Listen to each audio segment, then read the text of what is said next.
হাই everyone, আকৌ আহিলোঁ আজি নতুন এটা ভিডিঅ' লৈ। মৰ্ণিং ডিউটি কৰি আহি চাওঁ ৰুমত কোনো নাই আৰু মোৰ ৰুমটো বহুত লেতেৰা হৈ আছিলে। ভাবিলোঁ ৰুমটোকে চাফা কৰি লওঁ। মৰ্ণিঙত টাইম নহয় চাফা কৰিবৰ কাৰণে, উঠিয়ে ডিউটিলে বুলি দৌৰিব লাগে। আৰু ৰুমটো চাফা কৰি দৰ্জাখন খুলি চাওঁ বাহিৰত বহুত ৰ'দ দিছে।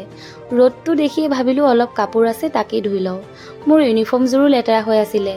লেতেৰা ইউনিফৰ্ম পিন্ধিতো ডিউটিলৈ যাব নোৱাৰোঁ, সেইবাবে জল্দি মই কাপোৰ ধোৱাত লাগিলোঁ। কাপোৰবোৰ ৰ'দত দিব যাওঁতেই অৱস্থা বেয়া হৈ গৈছে মোৰ। ইমান ৰ'দ পৰিছে নহয়, ইমান ৰ'দত আৰু বাহিৰত ৰখি থকাটো সম্ভৱ নহয় দিয়কচোন। চাওকচোন মোৰ অৱস্থাটো।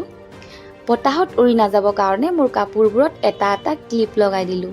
তাৰ পাছত ভাবিলোঁ জল্দি গা ধুই লওঁ মই। গাটো ধুই অলপ ৰেষ্ট কৰোঁ। সেইবাবে মই গা ধুবলৈ গ'লোঁ আৰু মোৰ গা ধোৱা হৈ গ'ল। তাৰ পাছত মই অলপ টাইমৰ কাৰণে শুই দিলোঁ। শোৱাৰ পৰা উঠিলোঁ মই 5:30 PM। এই সময়খিনিত সদায় কিবা নহয় কিবা এটা খাব মন যায়। সেইবাবে মই আজি পিঠা বনালোঁ।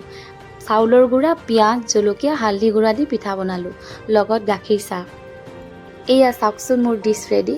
খাবলৈ বহুত টেষ্টি হৈছিলে। আপোনালোকেও ট্ৰাই কৰি চাবচোন। আৰু মই চাহ খাই বাহিৰত অলপ খোজকাঢ়িলোঁ। আজিলৈ ইমানেই আছিলে। পুনৰ লগ পাই আছোঁ নতুন এটি ভিডিঅ' লৈ। Bye bye.